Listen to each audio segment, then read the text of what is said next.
Shalom saudara-saudara, ada orang yang berbicara kepada saya begini. Saya sudah membaca Alkitab, tetapi saya tidak mengerti juga. Saya sudah baca berulang-ulang, tapi tetap tidak mengerti. Jadi saya tidak tahu apa yang harus saya lakukan. Orang itu berkata begitu.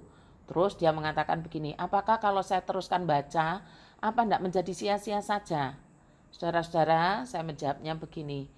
Firman itu miliknya Allah. Alkitab adalah firman Allah yang bisa membukakan pengertian kita akan sabdanya yang suci adalah Allah. Mintalah kepadanya supaya dia memberikan firman itu kepada saudara. Berdoalah seperti itu dan teruslah membaca dan merenungkannya karena saudara mempercayai dia dan mempercayai firman-Nya. Dalam proses itulah Allah pasti bekerja. Saudara akan menemukan sukacita berjumpa dengan dia. Nah, begitu ya saudara. Saudara-saudara, saat teduh kita hari ini dari Yeskel pasal 30.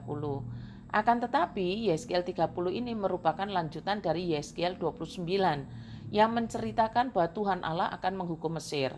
Ini kata Tuhan, demikianlah aku akan menghukum Mesir, maka tahulah mereka bahwa akulah Tuhan. Dan hukuman ini telah dilaksanakan saudara ketika sang nabi dan umat Allah telah berada di Babel di tahun yang ke-11. Kata Tuhan begini, Aku Tuhan yang Maha Tinggi berkata, Aku ini musuh Raja Mesir, dan kedua lengannya akan kupatahkan, baik yang masih kuat maupun yang sudah patah.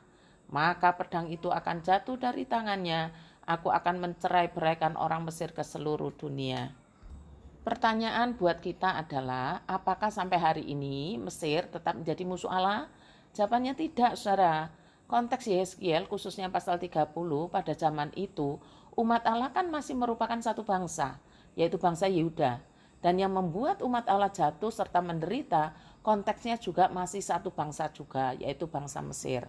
Kini umat Allah yaitu gereja tidak lagi satu bangsa, sebab Injil sudah diberitakan di antara segala bangsa. Bahkan kalau saudara ingat, bayi Tuhan Yesus pun kemudian hari itu dibawa lari ke Mesir. Sehingga ada firman yang dikatakan begini, maka Yusuf pun bangunlah, diambilnya anak itu serta ibunya malam itu juga, lalu menyingkir ke Mesir dan tinggal di sana hingga Herodes mati.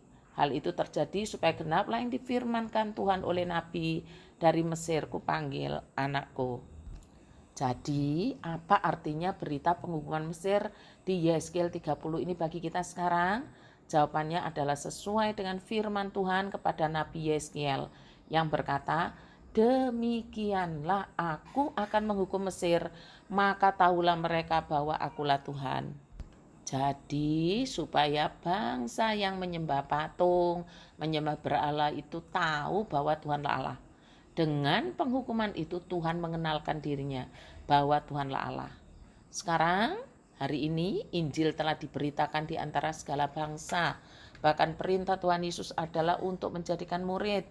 Untuk apa? Supaya namanya dikenal dan bangsa-bangsa penyembah patung dan berhala mengetahui Tuhanlah Allah. Tuhan Allah yang hidup, yang memerintah sampai selama-lamanya. Apakah saudara salah satu yang diutus untuk memberitakan Injilnya? Seharusnya jawaban kita ya, dan mengambil bagian untuk terlibat langsung dalam misi pemberitaan Injil dan memperlengkapi diri sebagai seorang murid. Jadi, saudara nunggu apa lagi? Amanatnya jelas. Tuhan memberkati kita. Mari kita berdoa. Kami bersyukur ya Tuhan, bahwa tujuan Engkau mengenalkan diri sebagai Tuhan Allah melalui bangsa-bangsa yang tidak percaya kepadamu adalah dengan penghukuman. Karena itu menyadarkan kami bahwa Engkaulah Tuhan Allah yang maha hidup. Kami terus berdoa agar jemaat Tuhan antusias terlibat langsung dalam pemberitaan Injil, baik yang dekat maupun yang jauh. Pelayanan misi yang akan dilakukan kembali pada bulan April 2024 di Tunggorono, Jawa Timur. Tuhan kiranya Engkau tolong dengan persiapan mulai Februari 2024 yang dipimpin oleh Ibu Miske Tamamilang. Berkatilah ya Tuhan, supaya gerejamu menjadi gereja yang misioner. Di dalam nama Tuhan Yesus kami berdoa. Amin.